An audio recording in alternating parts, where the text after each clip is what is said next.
Streaming. Yeah, I see it on my screen.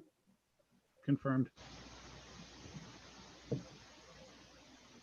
Okay, ready to call to order the January 11th meeting of the Tecumseh Public Schools Board of Education meeting. This is our first meeting of the year and therefore our organizational meeting. We have some procedural steps to take before we get to the agenda. We're going to start tonight with oath of office of new members. To begin with, we will start with Mr. Lewis, who will begin a 4-year term, and he will read his oath of office. Now? You may begin. Okay, I do solemnly swear that I will support the Constitution of the United States and the Constitution of this state, and I will faithfully discharge the duties of the office of member of the Board of Education of Tecumseh Public Schools, Lenawee County, Michigan, according to the best of my ability. All right, Ms. Haft. Oath of office is noted by Greg Lewis in front of Terry Hafe, Notary Republic. Very good. Mr. Rebatero, 4-year term. Okay, here we go. I do solemnly swear that I will support the Constitution of the United States and the Constitution of this state, and that I will faithfully discharge the duties of the office of member of the Board of Education of Tecumseh Public Schools, Lenawee County, Michigan, according to the best of my ability. Oath of office so noted from Tony Robatero and acknowledged by Terry Hafe, Notary Republic. Very good. And lastly, Mr. Johnson, 2-year term, oath of office. I do solemnly swear or affirm that I will support the Constitution of the United States and the Constitution of this state, and that I will faithfully discharge the duties of the office of member of the Board of Education of Tecumseh Public Schools, Lenawee County, Michigan, according to the best of my ability. Oath of office of Kevin Johnson, noted by Terry Hafe, Notary Republic. Very good. Welcome new members. Welcome back, Mr. Johnson. Happy to have you. I think it's simple to declare and easy to agree. This is a fantastic school district, and we're happy to have you as part of the leadership team. Thank you for your candidacy and for your service to the community. Our next order of business is the slate of officers. I will serve as chair for the opening position of president. I will entertain a motion and a second and a roll call vote on any motion. Once the president is affirmed by a majority vote, then I will turn over the chair to the president to fill out the slate of officers and continue the meeting. The chair hereby opens the floor for nominations. Rick, I would like to nominate Tony Rebatero for the presidency of, or the chairman of the board president. A nomination on the floor. Do I have a second? Tim is trying to weigh in, but he's on mute.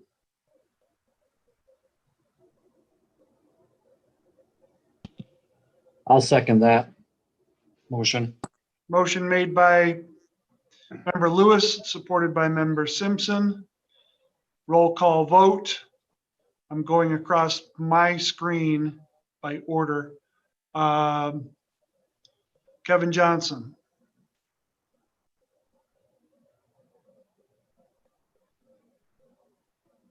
Got to unmute. Sorry. I'm going to vote no. Greg Lewis. Yes. Tony Rebatero. Yes. Suzanne Moore. No. Tim Simpson. Yes. John Bensing. No. Rick Lewis. Yes. Uh-oh, we got an echo. Yeah, but somebody's got to mute their live stream.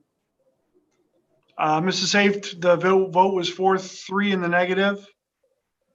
Correct. Motion fails.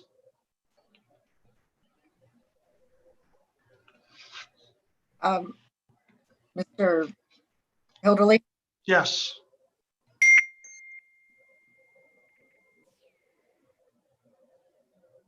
Say that again, Becky. I wasn't asked. Oh, I went past you, so it was 3-3? Okay, Becky, No, okay. 4-3, the echo happened and it got messed up there. Sorry. got it, okay. So motion for presidency failed. I will entertain a new motion. I nominate Kevin Johnson for president. So noted, is there a second? Second. Motion made by Mrs. Brooks, supported by Mr. Benzing. Roll call vote. Kevin Johnson, Yes. Mrs. Brooks. A thumbs up if that was a yes. Okay, couldn't hear it very clearly. Sorry. Mr. Lewis, No. Mr. Rebatero, Yes. Mrs. Moore, Yes, Mr. Simpson, No. Mr. Bensing. Yes. Okay, I think I have it right this time, Terry. Was that 5-2 in the affirmative? That's correct. Okay, motion carries. Mr. Johnson is elected as president of the board for the 2021 calendar year. Mr. Johnson, I turn control of the meeting over to you for the rest of the slate of the officers and beyond. Thank you, Mr. Hilderly. I need to take a moment to check with Devin Knight. Devin, do we still have a good live stream through that? Checking now. Yes, we do. All right. I apologize. I got an email that said there was a problem with the live stream. I just wanted to verify. Thank you, Devin. Next on the slate of officers, the chair or the position of vice president of the school board. Could I get a motion for a candidate for vice president, please? You can. I'd still like to nominate Tony Rebatero for vice president.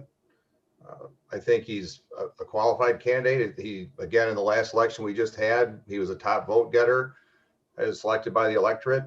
He has 40 years of experience in the industrial technology field. He's had his own company. He's been a VP. He's graduated from here. His 2 kids graduated from here. He's invested in the community. And I think he deserves a leadership role on the board. All right. Do we have support for the motion? I'll second it. That was Tim, correct? Yep. Thank you. We have a motion and a second. Roll call vote. John Benzing, Yes. Suzanne Moore, yes, Tim Simpson, Yes. Tony Robatero, Yes. Greg Lewis, Yes. Becky, Yes. and the chair votes yes. We have a vice president, Mr. Tony Robatero. Moving on, candidate for secretary. I would like to nominate Becky for secretary. You came off like Max Headroom, but I think you said Becky. Suzanne, you said I would Becky? like to nominate Becky for secretary. Yes, yes. Okay. Dating Telling me I'm himself on with the Max Headroom reference. All right, we I'll have, second that. I'm shutting off this other computer. Maybe that's making it worse. okay, where was that second? Was that John? That was me. Thank you. John and Suzanne, we have a motion, we have support, roll call vote. John, Yes. Tim, Yes. Suzanne, Yes. Tony, Yes. Greg, Yes. Becky? Yes. And the chair votes yes. We have a unanimous vote for Becky Brooks as secretary. Candidate for treasurer. May I have a motion, please? I would like to nominate John Benzing. I'll second that. All right, we have motion by Suzanne and support by Becky. Roll call vote. John, Sure. Tim, No. Suzanne, Yes. Tony, Yes. Greg, Yes. Becky, Yes. and the chair votes yes. Motion passes. John Benzing is the treasurer for the upcoming year. That concludes our slate of officers. Next on our pre-agenda is the Pledge of Allegiance, led by Mr. Tim Simpson.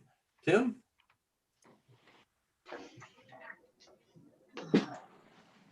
I pledge allegiance to the flag of the United States of America, to the republic for which it stands, one nation, under God, indivisible, with liberty and justice for all.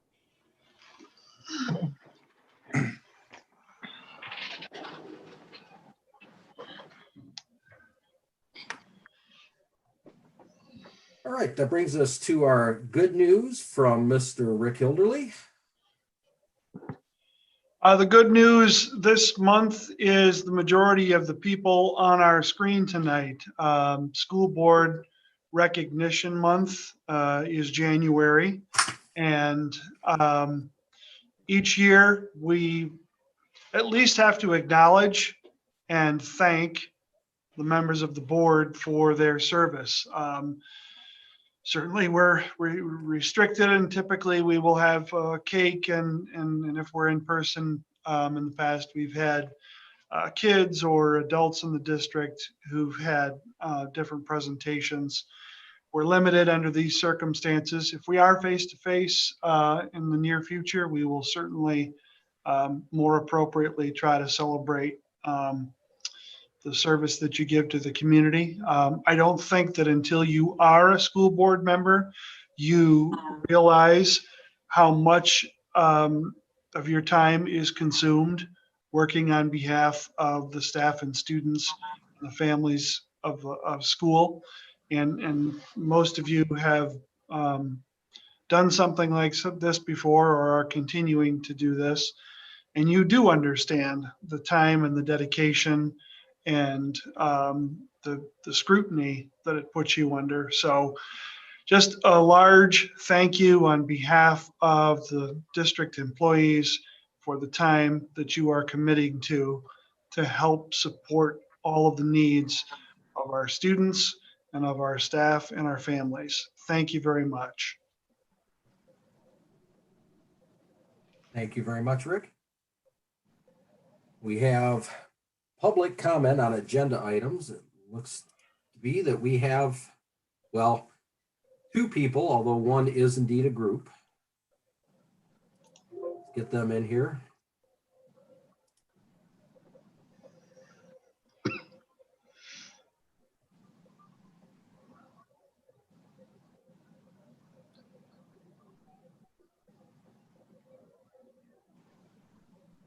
Gentlemen, are you there? Yep, we're right there.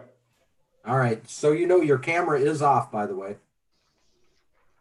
Is on, you said? It's off. Oh, it's off. Hang on. There we go. Now I can see us. Good evening. How you The doing? floor is yours, gentlemen. Hi. Hi.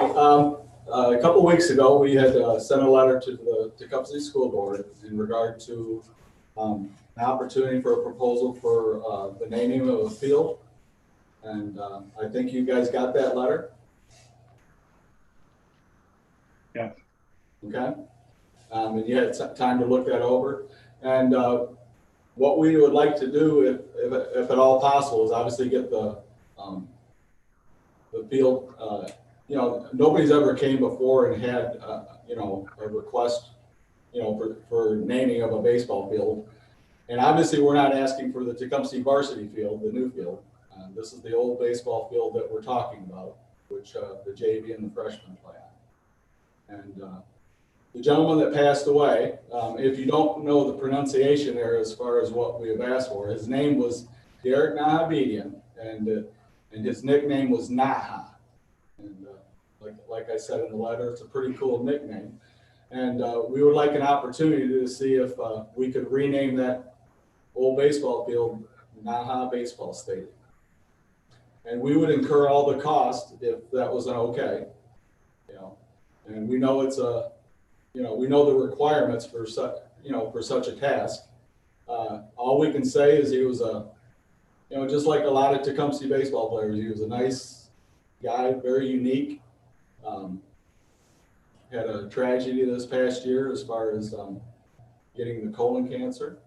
And but this year, it's our 40th anniversary for the 1981 team. And we had talked, we were going to throw a celebration party, but he had passed away before that party. And what we're asking is an opportunity to rename the field and just, you know, and it'd be some nice sunlight for the community. And Derek's mother taught for over 27 years for the Tecumseh school system. I don't know if you know, but her name was Ann Merrill, and she taught art. And stuff. And like I said, he was just a pretty special guy, and obviously you saw in the letter where you know, he's left two young boys that he was in the middle of really enjoying what he was doing in life. I mean, he was the coach. He was, from what I heard, everything in the basement had to do with baseball for his kids to help him and stuff. And as good a stepdad as Derek had, he really became a father that, you know, was lacking in his life. You know, I mean, and he was 48 years old when he started having children and met Jill. So, you know, they're still pretty young. So, and, you know, and we didn't put the stats in, you know, as far as a baseball player. They were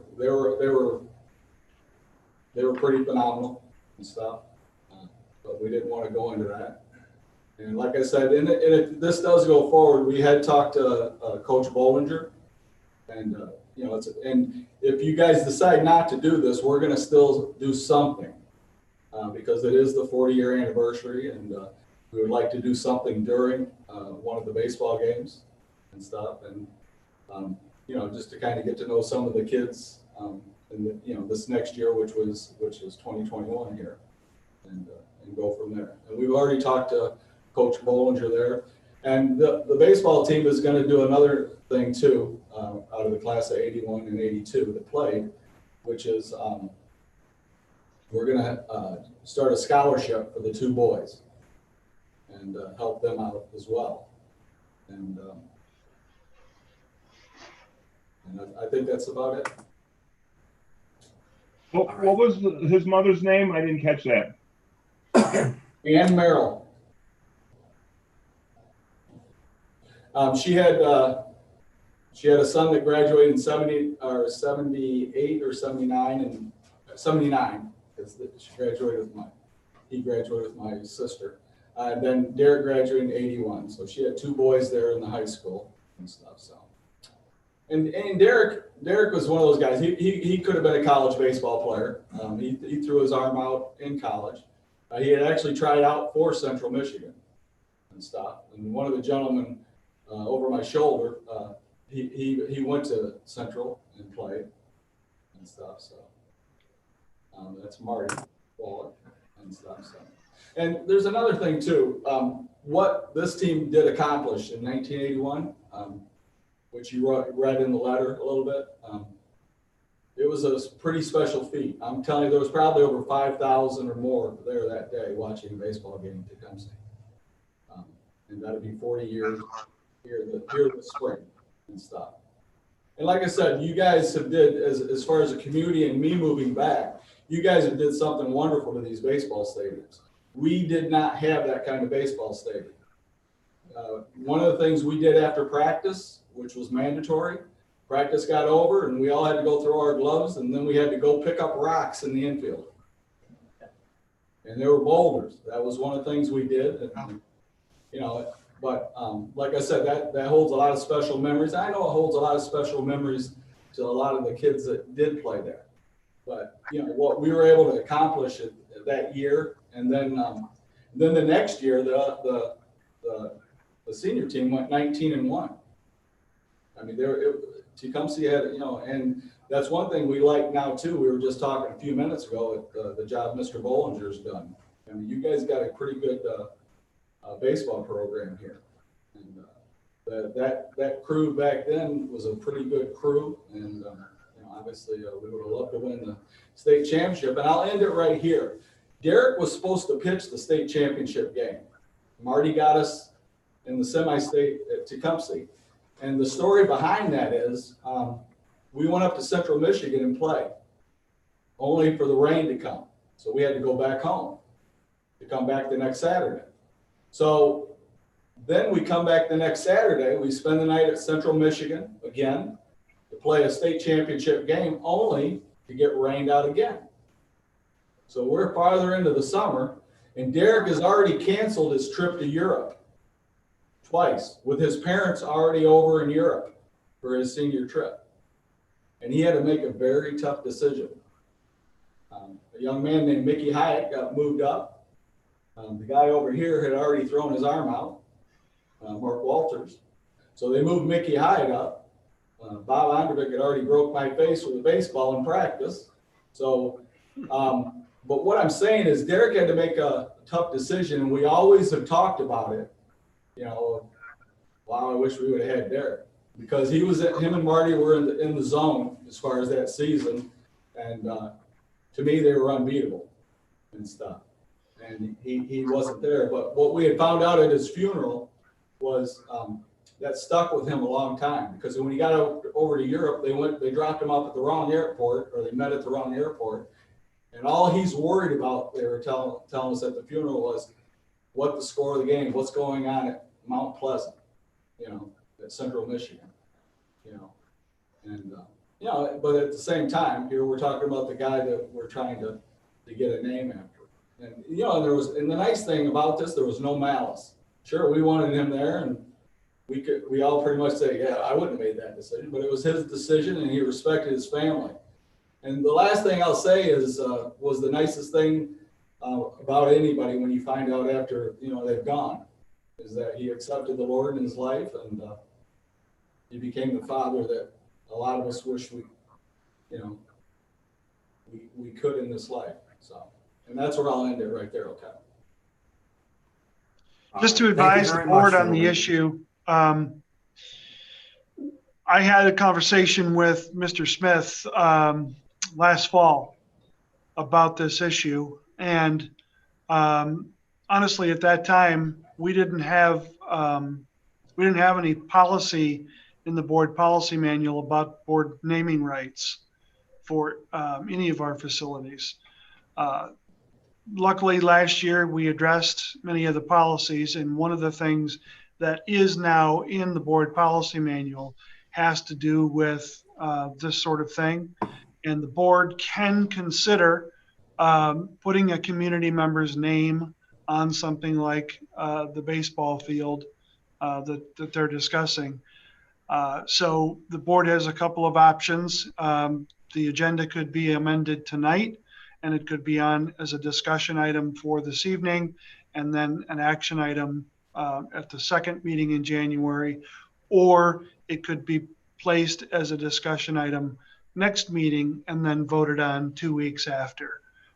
So just to advise the board, there is policy that addresses it, and you are allowed to discuss and consider. Thank you, Rick. At what Gentlemen, point would we again, discuss thank you that? very much. Hang on, Tony, did you have a question for Rick? Well, I'm just curious to ask a question, Rick. When would we discuss that in this agenda tonight? I mean, If The you procedure amend, would be when we got to the agenda, the approval or revision of agenda, what we would do is take a motion to amend the agenda and include the discussion of naming the ball field. There would be a second to that and then a vote to approve the agenda as revised. Okay? okay, when would the discussion take place about that at that point? At the discussion items down under section 9, Okay, all right. where it says very good. discussion items, it would be added to that list. Thank you. All right. Gentlemen, again, thank you very much. I'll let you out of the meeting and bring Thanks, in guys. our next guest. Appreciate your time. Thank Thank you. Yeah, thank you. Very good, Jim. Good job. Cool.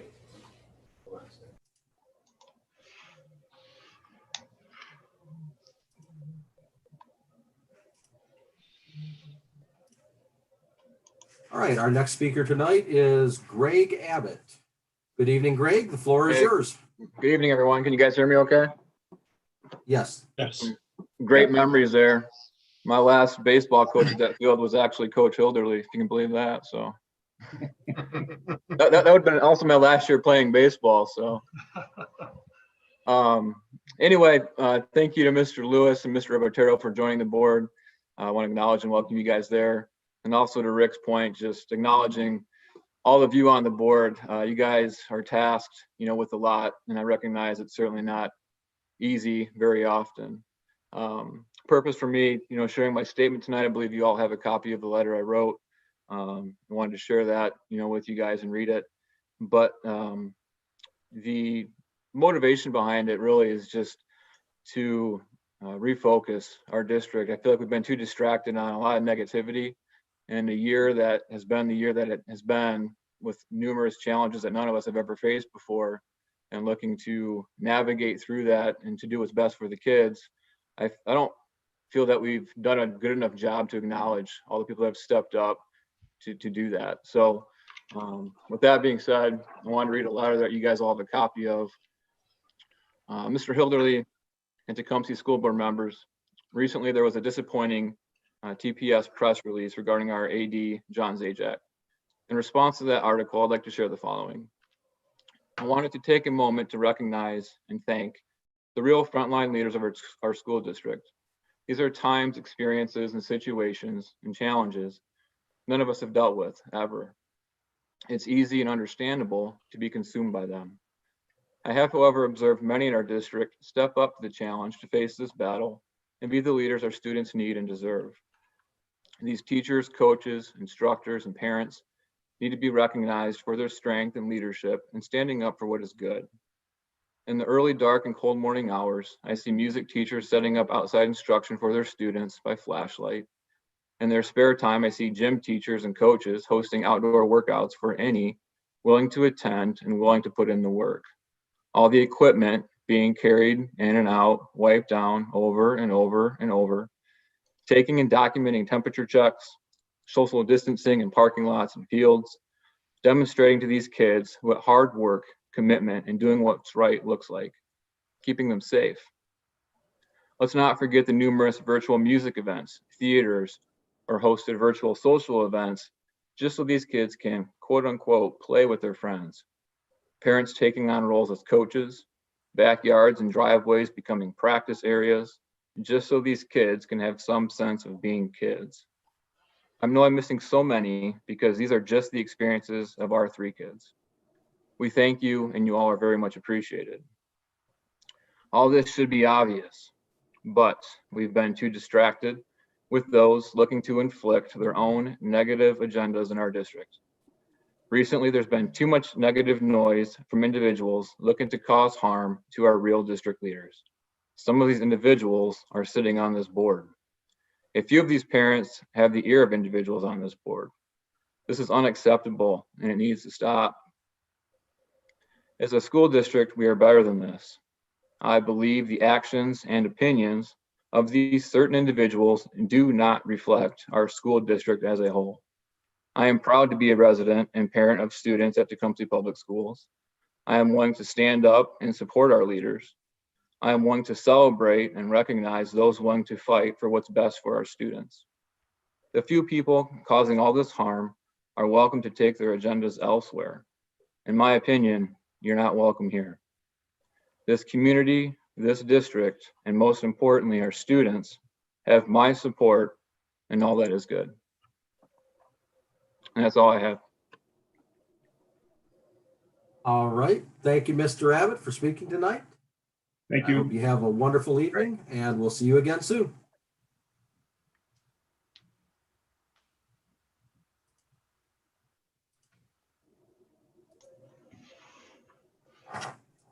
All right, that'll bring us to our revisions or approval of the agenda.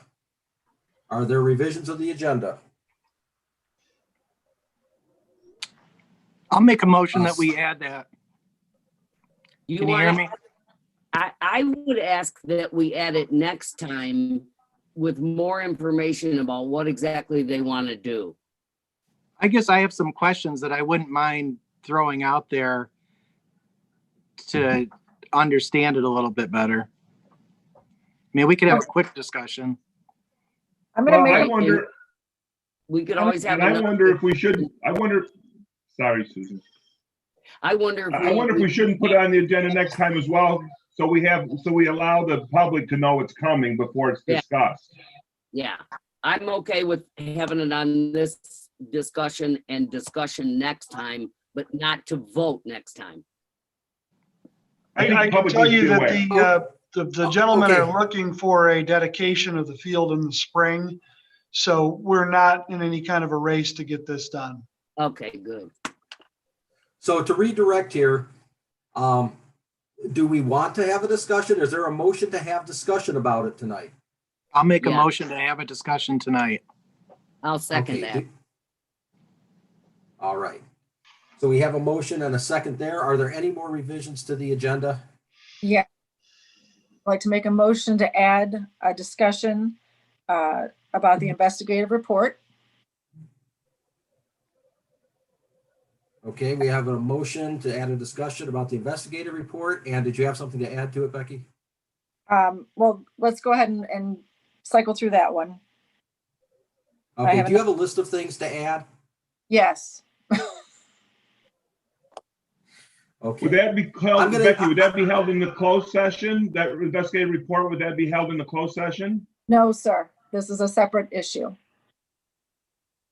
The closed session, well, I'm let's do this. Let's back up for just a minute. I've got a motion and support. Let's take a vote on that one. We have a list of things to revise the agenda with, and to keep things clear, we're going to take a vote on each one. And then once we have an assembled agenda, we will vote to approve the whole thing. So first, a roll call vote on adding a discussion of naming the baseball field. Roll call, John, Yes. Tim, Yes. Greg, Yes. Tony, Yes.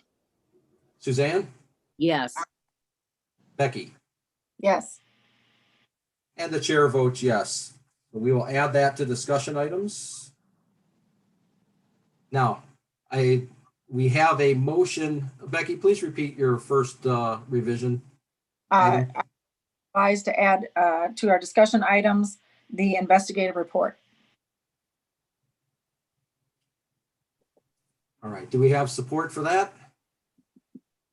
I'll second it. Okay, we have support for that. Roll call vote to add the, Can I get clarification? yes. Not- Are we talking about the recon report? Yes. Yes, we are talking about the recon report. We're not discussing the contents of the report, however. The contents of the report are, the report itself is board business. The contents of the report, there's no board business to do with the contents of the report. So we can't talk about the contents of the report because it's not board business. We are talking about the report in general. Becky, I assume that as we have in the past, when there are third-party investigations, those reports are released to FOIA. Is that the intent of your motion? Yes, sir. Okay, so really what we're talking about is the official act of releasing third-party investigations for FOIA. Okay, so we have discussion of that.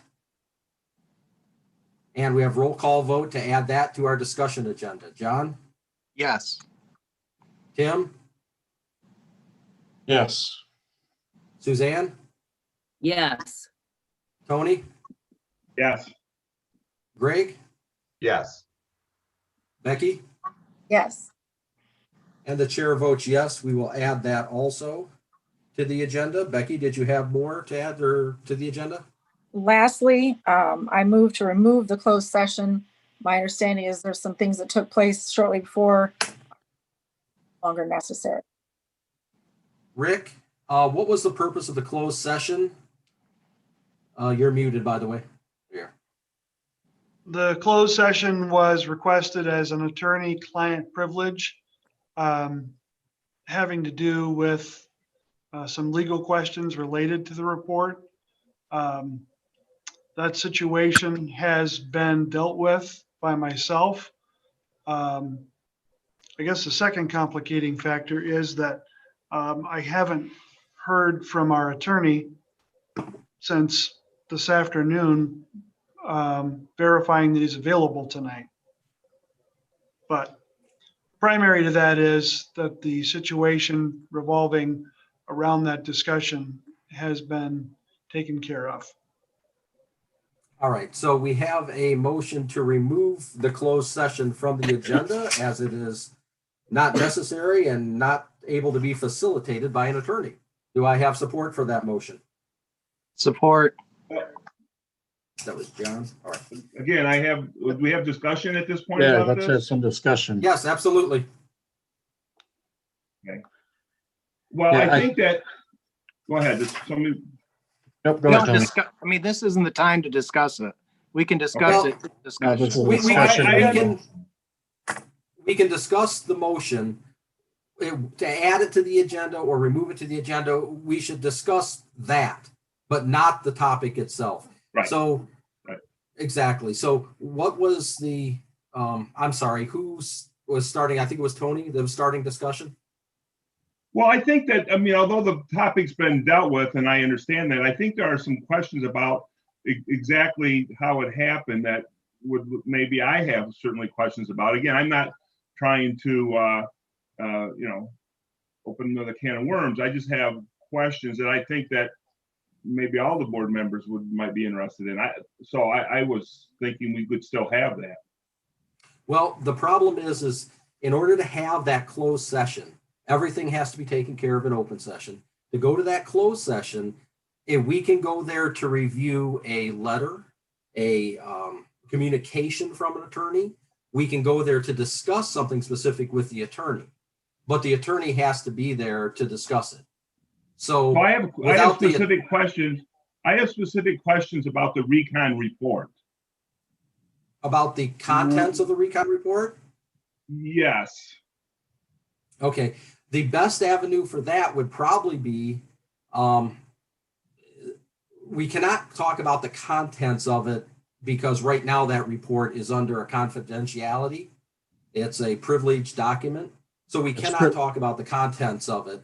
It's privileged to us, Kevin. It's privileged to the board, so we can talk about it. It is, but we can't talk about it in open session. Correct. my And that, Right. right. That's- And that's why we should probably go to closed session to speak with our But we attorney. can't go to closed session because what's in the report isn't actually board business. And we could discuss it with an attorney. You're absolutely correct. But our attorney isn't present. Well, let's see if he gets present, because, it's at the end of the meeting anyway. So if he's not here, we can't go into closed session without him, of course. So. Okay. So Kevin, Yes. But there's nothing that we as a board can do about this situation.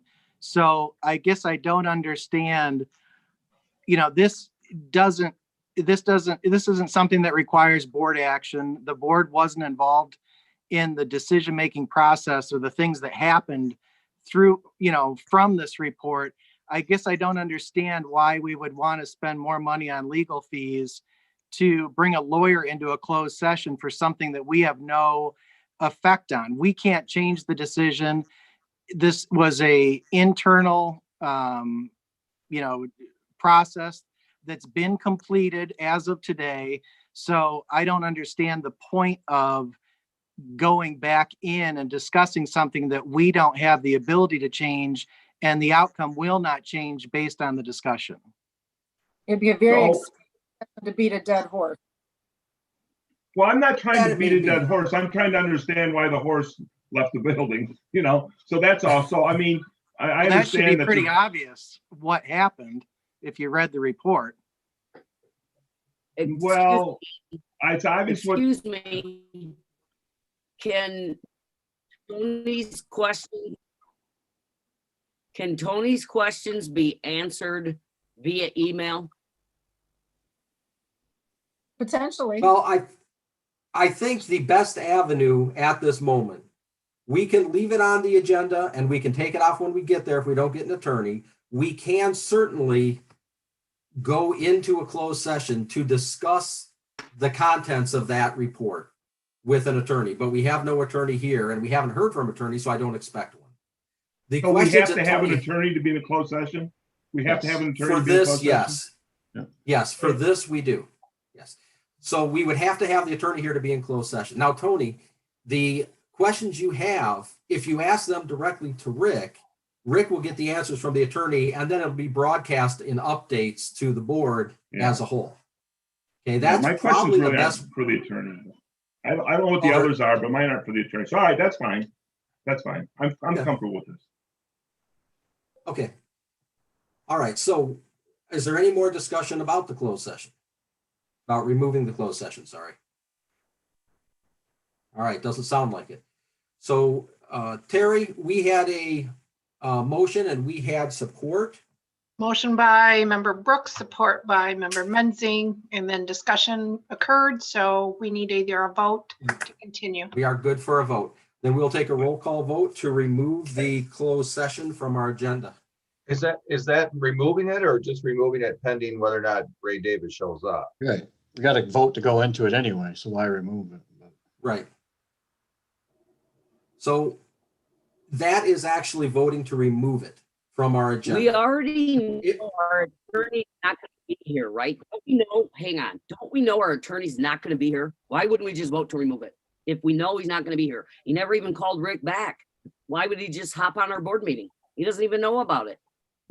Yeah, true, Rick, did you send the attorney an invite to the board meeting? Sent him an invite. I tried to confirm with him today, but like I said, I haven't heard back from Ray.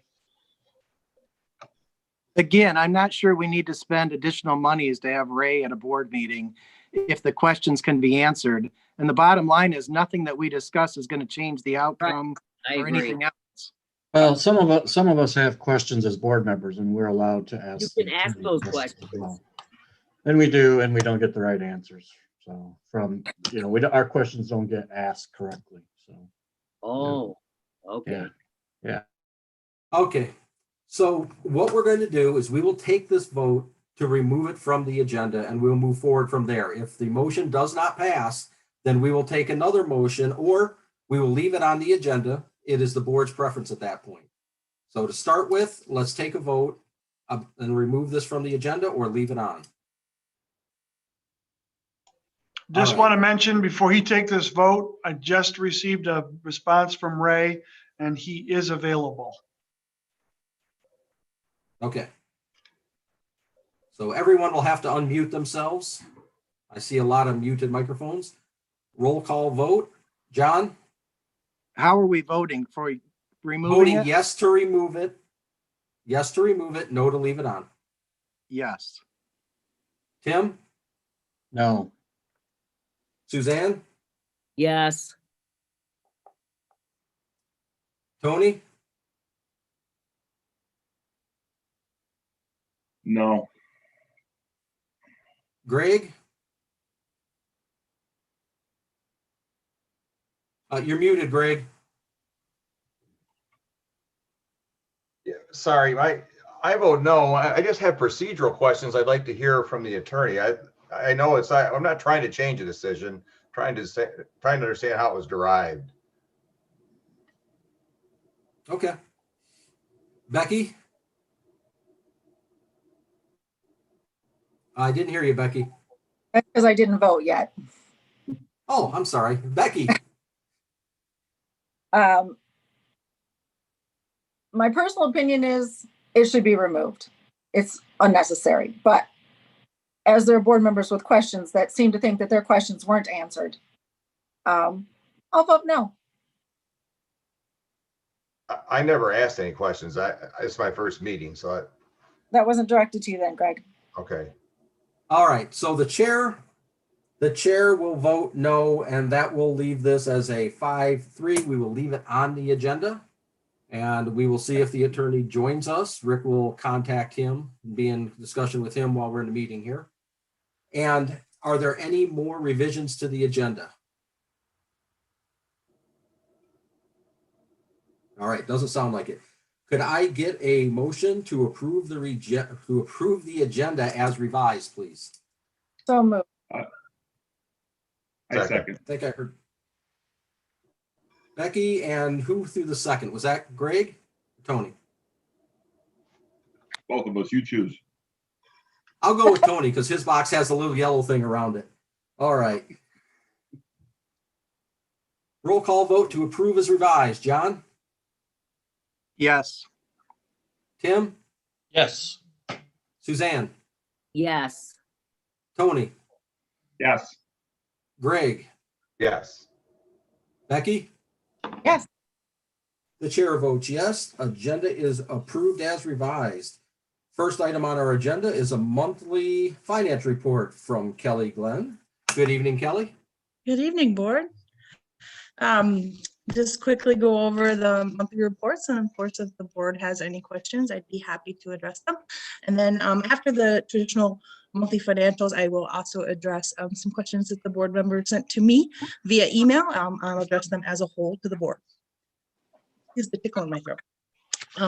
Cash on hand as of the end of December from the various bank accounts is $10,819,480.57. The check register for the month of December was provided to the board. It had a total of checks of $407,001.94 that was paid for the month of December. Total revenue for the period of July 1st through December 31st is $15,307,244.15. Total expenditures for that same period is $807,328.53. The board was also provided with some comparative revenue reports comparing fiscal year 20 to the current year, fiscal year 21. The same for expenditure reports. And then also I included this time with quarterly reports for the pool. If you recall, pool reports used to be a monthly report. I'm now providing those on a quarterly basis. So this is the ending of the second quarter for the pool. Pool revenue for the second quarter is $158,275.84. Most of that is derived through tax revenue. And then total expenditures for the same period is $98,422.10. Any questions on the normal monthly board reports? Okay. Well, looks like you did well. You got the pass from John even. Right. But I will, Trustee Robertero had a question on the check register this month. I'd like to address that to the board as a whole as well. He was questioning, my apologies, the Presidio payment for $60,000. What that is in fiscal year 1920, Tecumseh Public Schools was awarded a $190,000 safety grant, which was to be utilized on security cameras. So that $60,000 payment is the last installment on that grant, given that the last of the work that was done completed in December. That final report is due at the end of this month. I'm compiling that information. It'll be submitted and will be reimbursed. Thank you. Yes, absolutely. And then Trustee Simpson also had some concerns regarding the CARES Relief Fund, otherwise known as the CRF grant. That was provided to the board as well. That CRF grant was CARES Relief Funds that was passed by the federal government, submitted to the state, and then the state was then a pass-through entity onto schools. That funding was just a little over 941,000 for Tecumseh Public Schools. There were, because it was CARES Relief Act funds related to the pandemic currently that we're experiencing, there were some different stipulations than typically traditional or typically more federal grants. Not only was there a time restraint, these funds had to be used relatively quickly. They had to be used all by December 31st of 2020. And then as it was rolled out too, more and more guidance came out. So when the initial funding came, you know, we weren't aware of how we could spend the money or what restrictions were beyond it. And as more guidance trickled out, we did receive more money on things that we could use it on. But there were some, particularly we could use it on PPE, so personal protection equipment. We could use it on technology. We could use it on anything related to COVID that wasn't in the prior year's budget. And at the very last moment, we got some traditional guidance, some non-traditional. Normally federal grants, you can't buy capital items. With the CRF, we got some new guidance at the very last minute, like in late October, that said, hey, you can use the CRF fundings also for like HVAC or in particular air quality issues. So at that time, you know, Tecumseh decided as a whole that we wanted to utilize some of those funds for purpose. And then also, I also had concerns like Board Member Simpson did, do we need to go out for a bid for this? Because it would be over the traditional bid threshold. I provided some communications, you can see that. Not only did I contact someone from the state, but I also contacted our internal auditor and said, hey, given our time constraints, we still have to use this money by December 31st. It is a pandemic emergency situation, you know, and this directly impacts the health and safety of, you know, students and staff in our building. Do we need to bid this out? And the answer was no. So given that stipulation, we went ahead with ordering that HVAC revision and update. As for other items on the CRF, the computers were bid out, my understanding before I got here in this position, but they were bid out as well. But as for additional purchases, blanking, not my tongue, excuse me, additional purchases for those grants, as long as the district was utilizing a state provided vendor, which we did not have to bid those purchases out as well, because those state provided vendors had already gone through the state bid process. What does our board policy say on bidding? Yes, so that was recently passed, I believe in one of the November ones. And as long as the board if it's an emergency situation like these CRF funds are, again, I'm still dealing with the situation that these items had to be spent by December 31st. We could go without the bid policy. What was the emergency?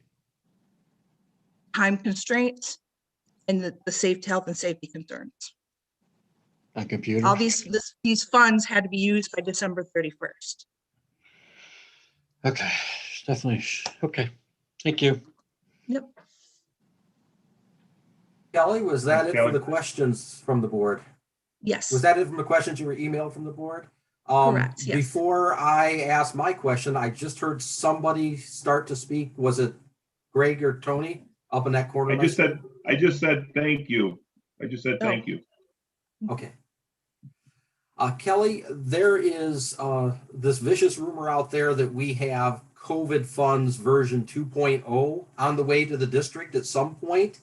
Is there any information about timeline? I think that Superintendent Hilderly had talked about putting a committee together to target improvements for those funds for health, safety, and pandemic support? Yes, that vicious rumor is true. We will be getting CARES Act money 2.0. It'll be based on, if the board recalls, the first flush of funds that we received called the ESSER funds. It's more based on that funding. So it's going to be typically, I haven't heard the official number yet, somewhere between 4 to 4.5 times what we received from that first initial ESSER funds money. If that's the case, the company will be receiving just a little bit over $750,000. And as for time restraints, this one I believe goes through December 31st of 2022. That's what I've heard thus far. Right, and because we have that additional time, as you mentioned, Kevin, we will take some time to really try to pinpoint some of the needs. The committee that was mentioned basically will be my principals and directors. Will bring some recommendations, and we'll use our typical process of passing those recommendations through the district budget committee, have them on as an agenda item for discussion, and then have them on for final approval. So we won't be in as much of a hurry, and we'll definitely slow down the process and follow our typical board guidelines for purchasing. All right. Thank you. Any other questions for Kelly? All right. Thank you very much, Kelly. That's going to move us on to our discussion items. First discussion item is the extended continuity of learning plan with two-way communication reporting. Rick? Thank you. Not recommending any changes to our instructional formats. We continue to offer in-person learning. So we're a bit ahead of the curve in terms of other areas of the state. The governor is setting a goal for all schools in Michigan to offer some version of face-to-face by March 1st. So we're continuing to offer that, and we're responding to COVID issues and quarantine issues from time to time. But right now, in general, our face-to-face is up and running. We also have the distance format, which is real-time, our schedule, our people, our curriculum, and then the Tecumseh Virtual Academy that allows families to be more flexible with their time. So no changes in the formats. I'll talk a little bit later in the superintendent's report about a tweak that we may be making, and it has to do with scheduling for our 7 and 8 buildings. So I'll keep you informed about that. But no changes in the extended continuity of learning plan this month. And then you should have the updated numbers for the two-way communication, which continues to be pretty high for us. I saw that we had a total of 3 students last month that didn't meet the standard, and that was it, correct? Correct. We're at an all-time low. That's a good job. Well done. Yeah, our people are trying to be relentless. I believe that all 3 of those students are TVA kids, and unfortunately, we're just not always able to get a response. All right. Any questions, commentary? All right, looks like we're good on that. We're going to move ahead to our resolution for May 2021 recreational millage election. Rick, did you have some more information? Just a reminder that this is the renewal, 5-year renewal for the support, the $250,000 that comes in to support the operations of the community pool that is in our facilities and on our grounds. It doesn't completely pay for it. There is a contribution that the district makes, but this makes up the lion's share of the support.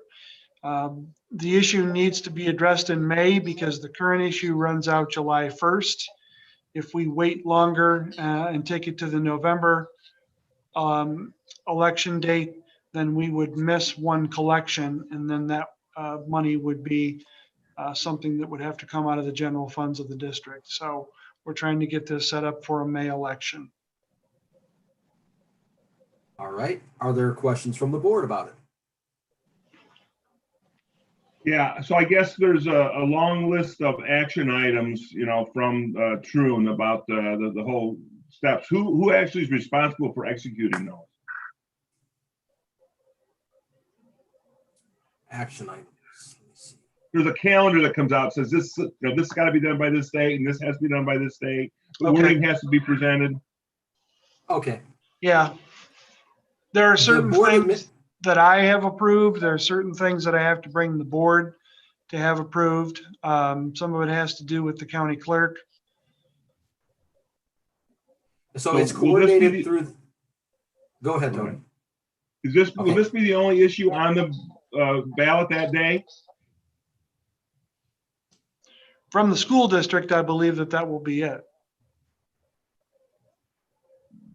I don't know. I don't know if the city has anything on it or if it's just the school election. That detail, I don't know, but I can certainly provide for you.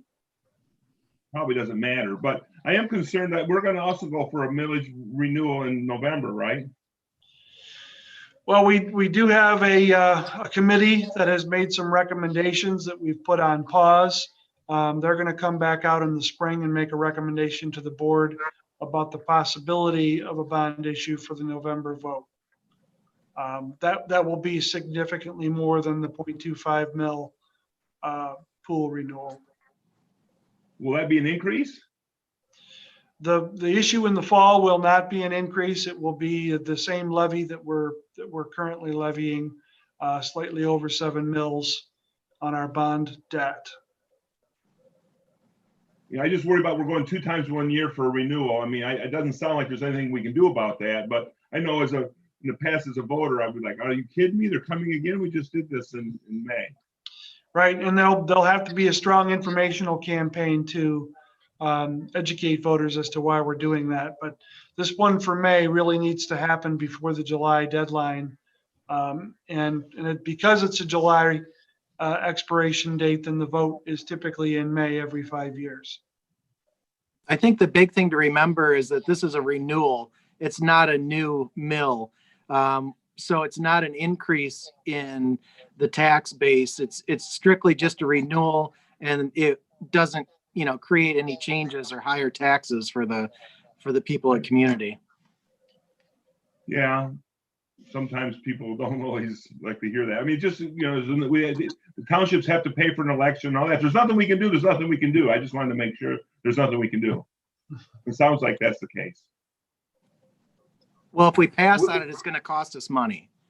Right. I get it. You have to go for it. And to answer your question about the schedule, I guess it's not. That is usually managed by the board and district administration office led by the superintendent. So he will organize that timeline. And as things get checked off, he'll come to the board at our usual board meetings twice a month to get our approval for anything that we need to do with it.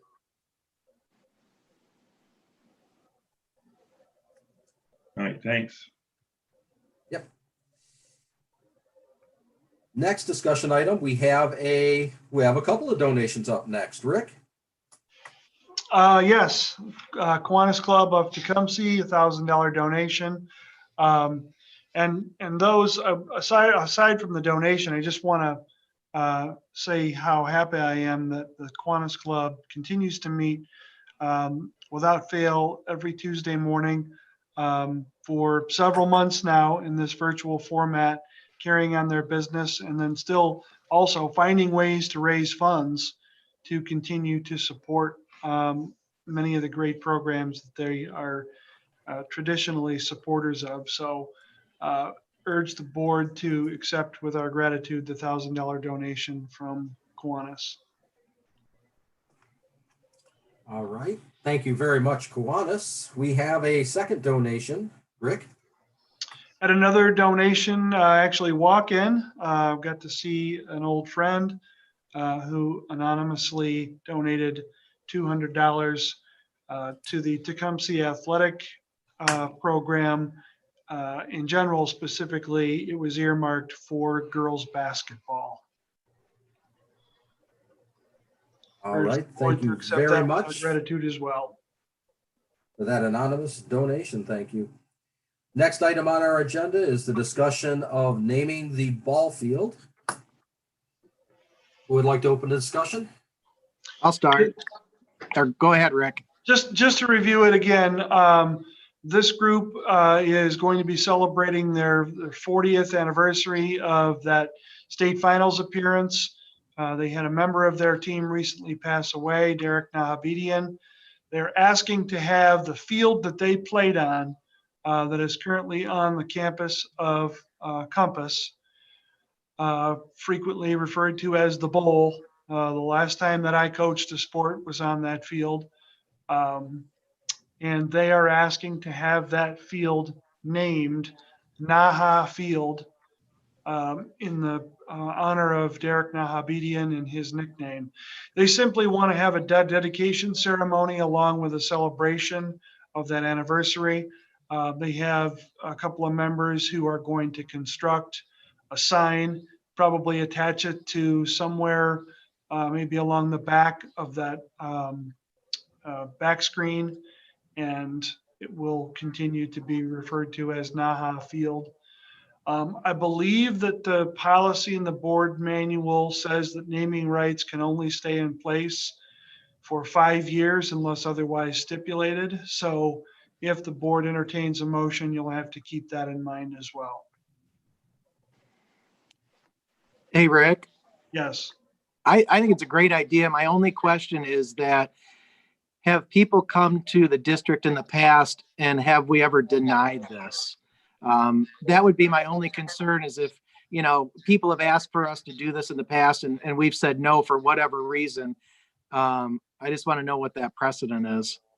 You know, I would have to defer maybe to some district historians. I would say maybe Ray Schmidt would be somebody who would know far enough back to really call it a good consideration. I know this, I know that previous to this year, the board didn't have a policy on the naming rights. So this is the first time that the board has had policy, at least recently, that they can rely on to say, here's why we are maybe changing course on this or deciding to set a precedent on this. I read their letter in the entirety and I'm all for it. I think it was well thought and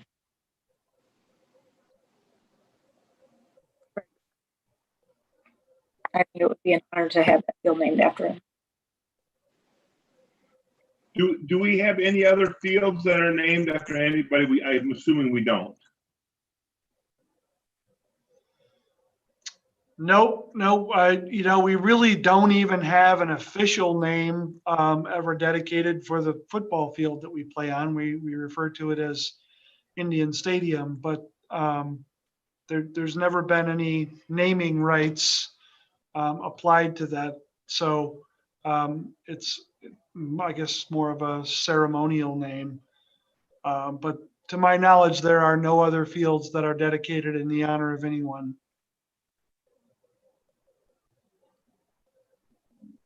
Yeah, off top of my head, I mean, I'm just glad I didn't realize till today that they're just talking about the field down at the old high school, and not the new school. So I'm much more, favor of it. I was just worried with everybody that contributed to the new field, what might arise from that. So Right. I think as from what I know today at this moment, I think it's a good idea. I do feel comfortable we should put it out for the public in case there's something we're missing on that and vote on it next time. But I mean, right now, Right, there would have to be a motion to suspend the rules and vote on it tonight. I would suggest that a little more information gathering could be done. And as I said earlier, it's not time sensitive. They're talking about a dedication in April or May. I guess I would like to know a little bit more about exactly where the sign goes and you know, if there's a certain improvement they would do in conjunction with the sign, or if it's just more strictly ceremonial. Okay. I just got a notification that, that one of the dugouts on the new baseball field is, as a dedication naming, Van Etter dugout, for the work that Tim Van Etter did.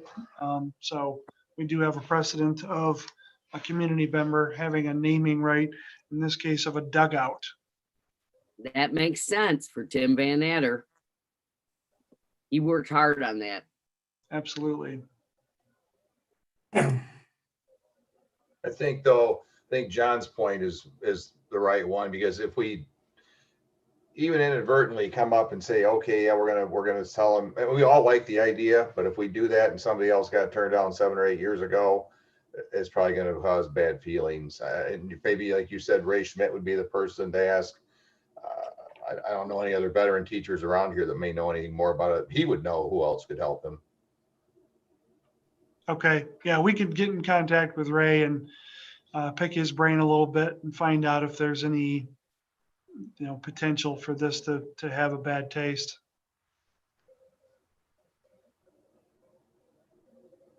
Sounds All right, good. any further? All right, any further discussion? All right, we'll move on to our last discussion item. Becky, the recon report was added. This was your ad. Lead us off, please. We've had several, and or we have to have the discussion because it is. Becky, lean towards your phone a little bit. I think you're too far away from your phone. The mic's not picking up. You're choppy. Better? Give it a try. Okay.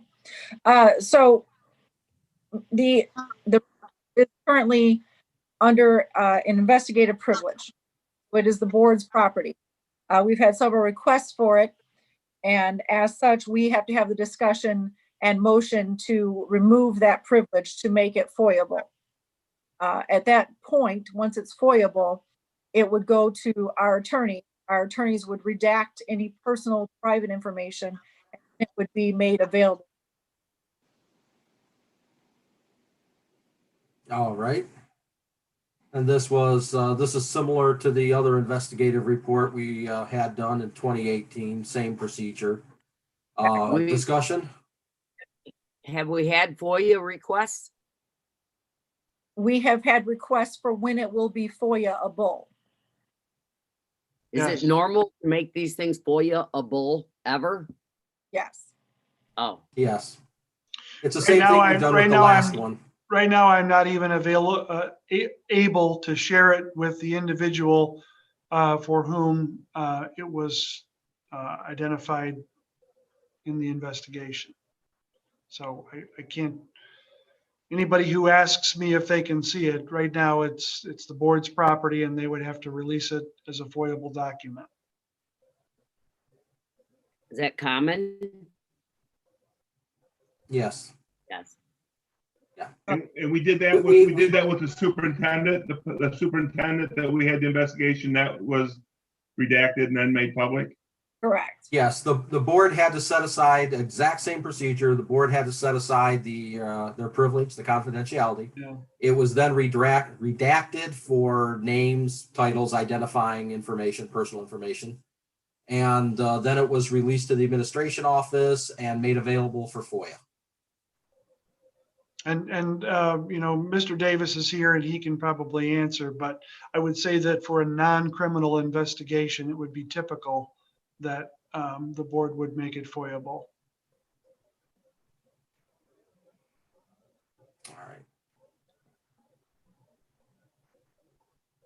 Not a lot of discussion. I'll say that it's kind of a standard thing. We've done it in the past and I think it's appropriate. Any other discussion about it? I think it's appropriate to be transparent and get it out there. So I agree. Okay. And as I said, I think that we did hear a little bit of conjecture or misinformation from one of our public speakers tonight about it. So it's a good thing to let the facts and the truth out so it can stand for itself. That's absolutely imperative that we're transparent and the truth stands for itself. I think more reason to go into closed session tonight to speak with Ray about it, so. All right, any other discussion? Talk about it in open session. Thank you, Tim. If you wanted to defer action on this until after closed session, we could do that. Or if you guys feel like you have enough information, you want to move forward, we could do that too. We do not have it as an action item, I don't believe. No, we do not have it as an action item before our closed session. All right, if there's no other discussion, we're going to move on to our action items. Our first action item is the acceptance of a donation for $1,000. Becky, do you have a copy of the action items? I do, sir. I hereby move to approve with thanks the $1,000 donation from the Kiwanis Club of Tecumseh, with funds being donated to the Tecumseh High School Robotics Club. Second. John was a little bit faster, Suzanne, sorry. He was. He's Roll call vote. John? Yes. Tim? Yes. Suzanne? yes. Tony? Yes. Greg? Yes. Becky? Yes. And the chair votes yes, unanimously accepted with great thanks. Thank you, Kiwanis Club, for the donation. I hereby Next and last, go ahead. I hereby move to approve with thanks the $200 donation in honor of Lori Spots in memory of her father, Robert Spots, with funds being donated to the Tecumseh High School girls basketball program. Second. Thank you, Greg. Roll call vote. John? I was trying to let Suzanne have that, but it's a yes. I thought she was Tim? an optimist. Yes. Suzanne? Yes. Tony? Yes. Greg? Yes. Becky? Yes. And the chair votes yes, unanimously accepted. Thank you very much for the donation. Moving on to our consent agenda. Becky? I hereby move to approve the consent agenda, which includes the following items: minutes from the regular board meeting of December 14, 2020, monthly check register December of 2020. Support. There you go, Suzanne. All right, Yeah. roll call vote. John? Yes. Tim? Yes. Suzanne? Yes. Tony? Yes. Greg? Yes. Becky? Yes. And the chair votes yes. Consent agenda is approved unanimously. Next item, superintendent's report. Superintendent Hilderly, floor is yours. Thank you. A couple of things. You have a committee structure document in your packet. We have 4 standing committees, the budget, the curriculum, facilities and grounds, and policy. There are some occasional advisory committees that can come up. The way that these committees are populated is by approval of the president. This particular list was simply taking members off the list who are no longer on the board and replacing them with people who are recently added to the board. So Greg and Tony have taken the place of members that have stepped away or their terms expired. Had a question earlier about how these committees come about. Last year was the first year that we organized these committees, and they were populated. And then, like I said, this time we just replaced names that rolled off with names that came on. So having looked at this, if there are wonderings or maybe movement that members would like, my suggestion would be to email or call Kevin, now that he has been appointed the president for the year, to express your interest in maybe moving around on one of the committees. It's just important that no committee have more than 3 board members. Each committee does not have to have 3, although it's better if 3 people are appointed to a committee, so that when we hold a meeting, there are 3 members who are present. So this is my suggestion based on the process that I just talked about. If there are any concerns or suggestions that you want to make at this point, those changes can be made, but they have to be made through the president. Questions about that before I move on? Okay, so second semester planning. Today, I spent the afternoon walking through all of the K-8 classrooms with John Laney, the TEA vice president.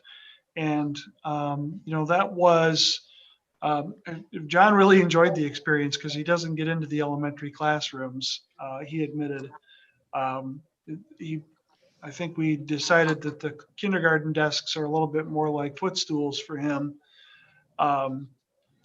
But he really enjoyed it, and so did I. What we have done, because we have surveyed parents who are either in the distance format or in TVA, and we've asked them, as we said we would, whether or not they were interested in coming back face-to-face with the new semester that takes place on February 1st.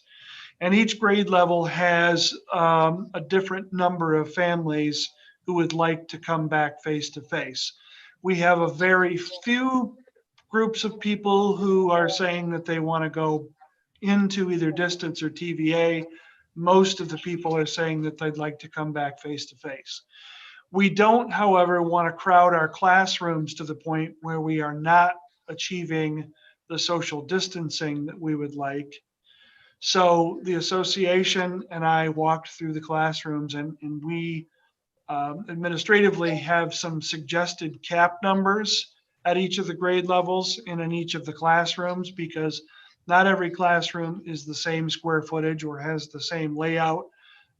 So we proposed numbers room by room, and then Mr. Laney and I went through those rooms to get their input on how they feel our numbers compare to what they believe would be realistic. There were no objections from Mr. Laney. Seemed to think that the numbers that we're considering are realistic, and we're not interested in jamming kids into the point where they would be unsafe or our staff would be unsafe. So we're still below contract maximums by a good bit. So that was beneficial. And earlier I talked about a tweak that we may be considering. We have a lot of requests to come back face-to-face, specifically in 7th and 8th grade, because those kids are physically bigger, because the desks that we use in those spaces are bigger, and because the classroom sizes are not necessarily large enough to support it. Then we're probably going to have a couple of decisions to make. One of the things is that we could tell people that we just don't have the space and that we're going to have to put them on a waiting list. Or we could consider a hybrid format like we have at the high school just for 7th and 8th grade, considering that those kids could potentially stay home during the day in a hybrid format where they would be in attendance 2 days a week and in distance 3 days a week. That would allow us to add back all of the people who are requesting to come back, but cut their numbers in half for actual face-to-face attendance. Now, because that would be a change in how we're delivering instruction, we want to take a little bit of time to ask the parents of those students if they would support a hybrid format. or if that would cause them to just stay where they are in their distance learning. So we've got a little bit of time before February 1st. Jacob and I will be communicating with those families to get their impression on just how they would feel. If we decided that the max cap room in those classrooms was 25, would that change people's minds about wanting to come back face to face? So we've got a little work that we need to do to gather information about how comfortable people are. Those walkthroughs today, we heard from staff members about their comfort level with adding more to the classroom or going into a hybrid format where they would maybe have to teach some synchronous classes where there would be kids on screen and in attendance at the same time. So a little bit more to work out. I think case 6, we've got things pretty well squared away with numbers and spacing. 9-12 for the foreseeable future, we will stay in the hybrid format. The 7-8 question is something that we're going to deal with here in the next week or so and get parents those answers before the February 1st startup of the second semester. So that's where we are with our planning, just really 2 grade levels to get ironed out. Those are the only 2 things that I have on my report, unless you have questions or anything that I can tell you more about. I do have a question on the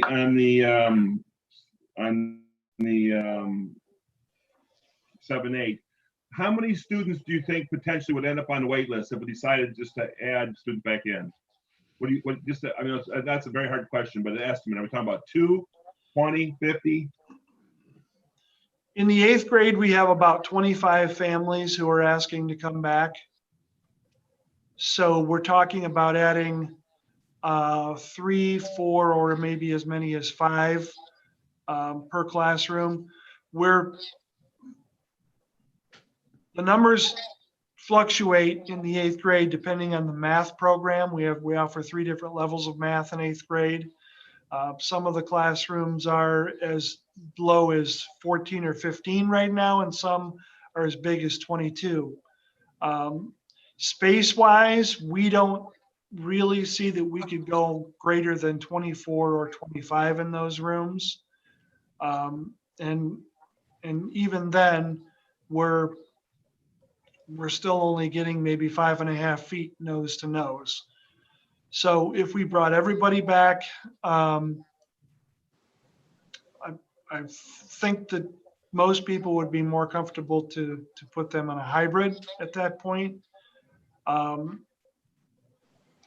If we bring some back, then we have to figure out, probably by lottery, basically, who gets to come back and who goes on a waiting list.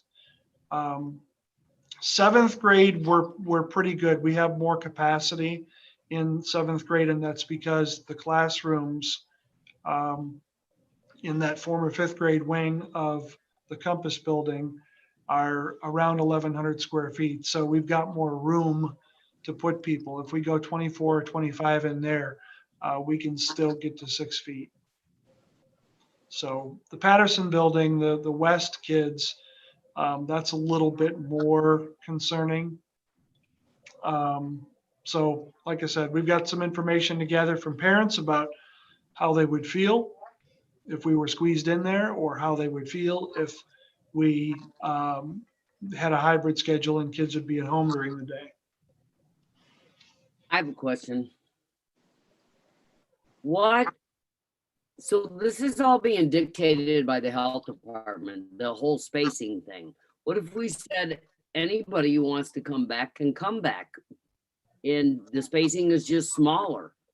Does that change our rules, or can we not do that? Or do we have to wait for the next lessening of our?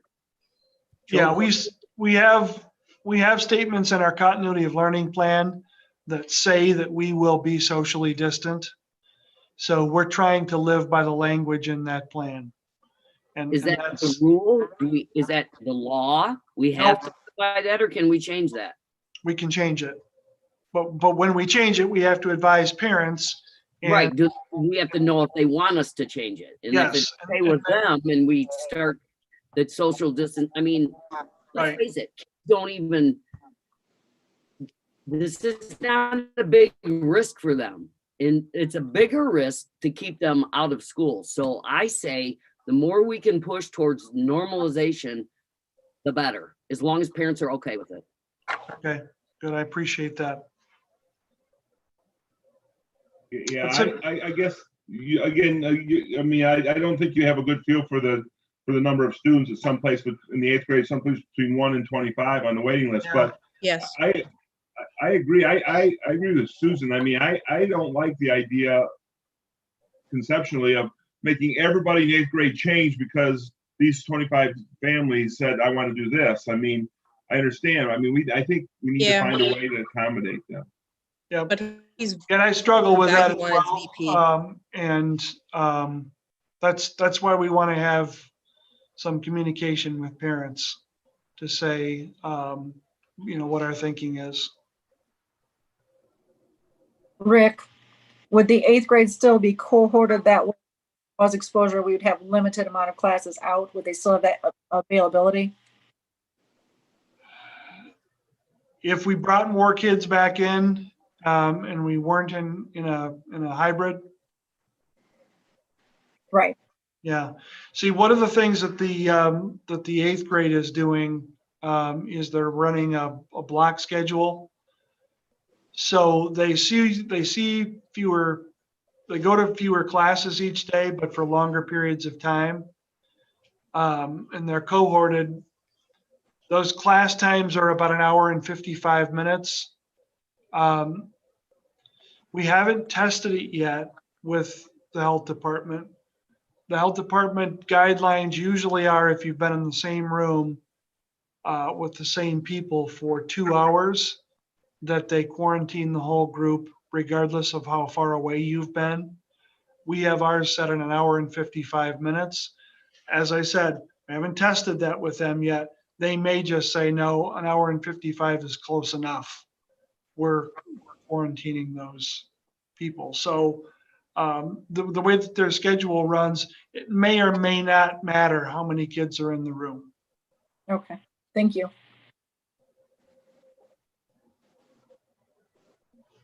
And that's just a quarantine issue. That's not necessarily what we believe is safe. And Right. That's ultimately our decision, though. Ultimately. I was more trying to find out if we'd have to have the whole school. Didn't we? Time. That. Yeah. Yeah. Those are the decisions we have to make, and by the next January meeting, we'll have a decision, and we'll keep you advised. And certainly, if you have any community input that comes to you on this issue, have them get in touch with me, and we'll have a conversation. Suzanne, there's a have a conversation about pushing hard towards normal.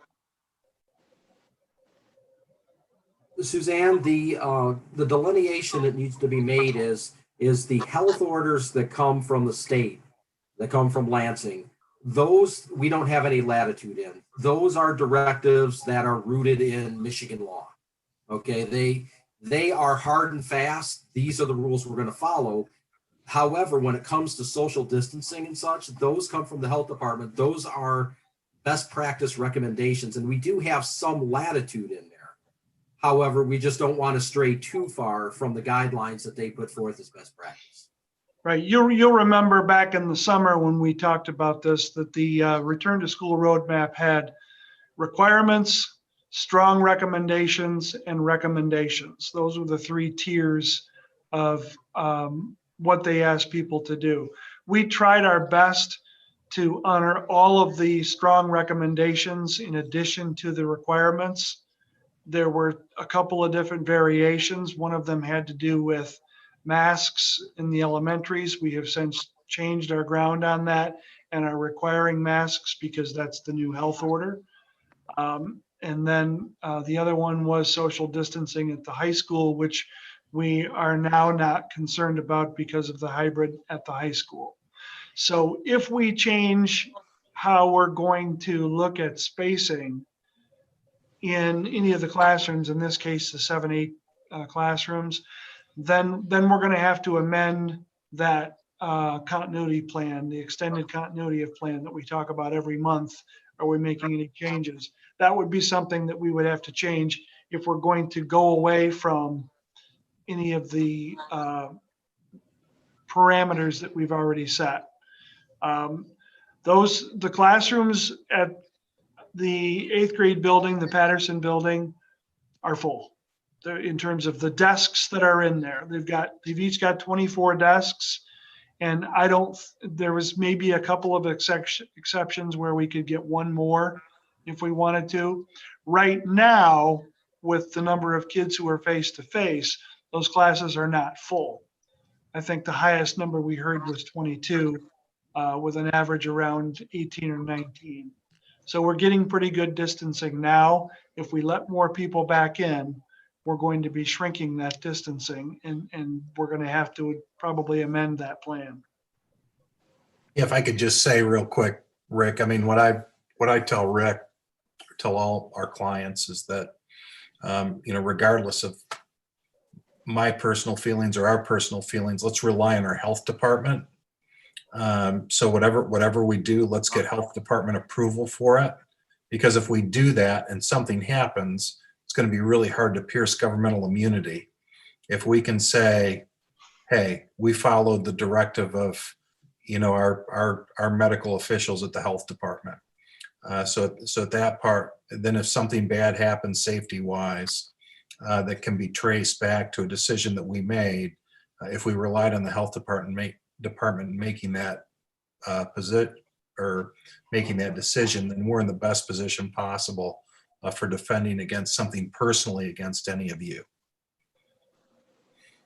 And I'd like to piggyback on that with, we are due, Ray and Rick can probably both tell me, we're due for a new order from the health department next week, correct? Or this week? This week, Friday. Friday this week. So that's going to change the landscape. And the static out of Lansing that I've heard lately has been that they're on a big push for everybody to be back with butts in the classroom by March 1st. Is that right? Their goal is to get everybody face to face. It's a goal. It's not a mandate or an order. She stated it as a goal. So I would look for the health orders and the recommendations to, if they want to meet that goal, then they're going to lighten them up some, and we'll probably be able to get more kids in the classroom. But we absolutely want to use our latitude within their approval. We don't want to play health department and put our necks out there to change the recommendations of any health professional.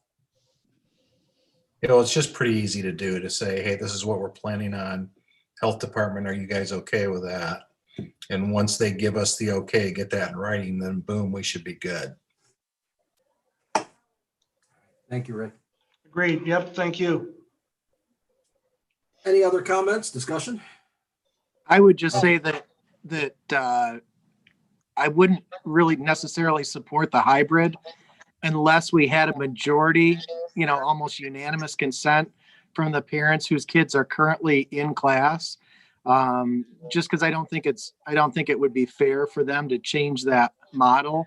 And I think Rick said it enough times, we all agree with it. Their best learning experiences face to face, and that 7th and 8th grade years, those are pivotal years for these kids. So I wouldn't personally support any of them going to a hybrid for the 7th and 8th grades. All right. Okay, good to know. Any other comments, discussion? All right. I think the Zoom delay is over. Next item is item scheduled for our next agenda on January 25th of 2021. We have some good news yet to be determined. I'm sure there will be good news. Discussion items, 7,000, 8,000, and 9,000 policy updates. Action items, extended continuity of learning plan with two-way communication reporting. and resolution for the May 2021 recreational millage election. Which will bring us to our closing. We have public comments. We did not have anybody sign up for public comments. Board member comments and discussion. Any open comments or discussion from board members? All right. Wait. What? Wait. Sorry, Tony. Sorry. So I guess just a couple of Yeah, things and I real got quick. I two. know we're okay. I know we're pushing 20 to 9, but just I wanted to just say, I'm honored to be nominated as vice president. It's really a pleasure sitting on here with all of you. I look forward to working together and doing what's right and building a strong system, school system. Having said that, I just wanted to recognize before Christmas on our social media page, my wife was kind enough to show me there were, I think, actually 3 different YouTube presentations, one by the strings orchestra, one by the choir, and then a virtual art show. And those were really outstanding. And whatever staff members were responsible for that should certainly be commended, because we really enjoyed those, and I was quite impressed with the efforts of our students. So thanks to whatever staff members were involved with putting that together. Good. I'm glad you mentioned that, Tony. Thank you. I just wanted all. to thank you for your effort in navigating this COVID and trying to always do what's best for kids and your faculty. And I got to commend you. Thanks. Yeah, it's a skill I never wanted to onboard, but No, here it is. I don't have. Yeah, put that one on your resume, Rick. See where it gets you in the future. Hopefully nowhere. Oh, I don't, my resume's dead. All right. Any other board member discussion, comments? All right. That's going to move us on to our closed session. Could I get a motion regarding the closed session, please? Pursuant to Public Act 267 of 1972, Section 8H, to consider material exempt for discussion or disclosure by state or federal statute, attorney-client privilege information. I move that we adjourn to closed session. I second. All right. Do we Support. have support? Thank you, Tony. You're too late again, Suzanne. Tony got you. All right. Roll call vote. John? I beat Tony that time. Yes. Tim? Yes. Suzanne? Yes. Tony? Yes. Greg? I've lost Greg. I think you joined.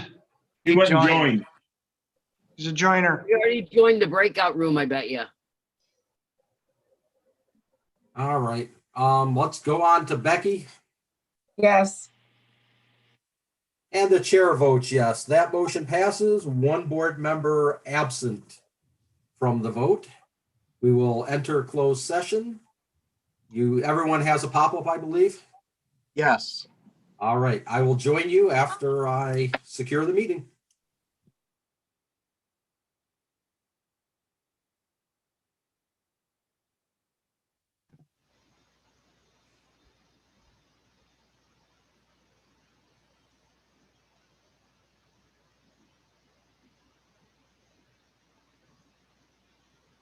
All right, Devin, is everyone clear of our live stream? Yes, sir, with the exception of you. All right, then I will join them and we will return in a while.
right? All right, is everybody back? Yep.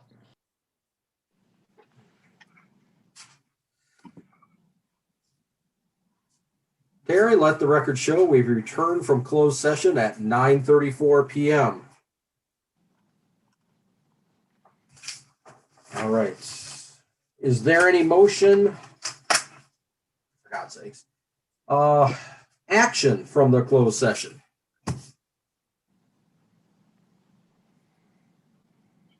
Kevin, is it appropriate to make an action on the report at this time, or do you want me to put that on the agenda? Well, I'll tell you what,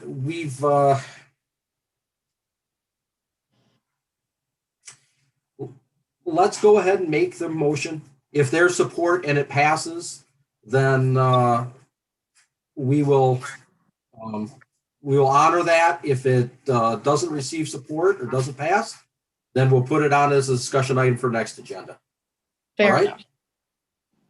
So with that in mind, I will move that we remove the investigation. What was the term again? Investigative I'll privilege. tell you what. Thank you. I remove the investigative privilege of the report and have it sent to Troon for redaction to be a foilable item. Support. John beat you that time, Tony. Got to be faster. We have a motion. We have support. Roll call vote. Becky? Aye. Suzanne? Aye. Greg? You're muted.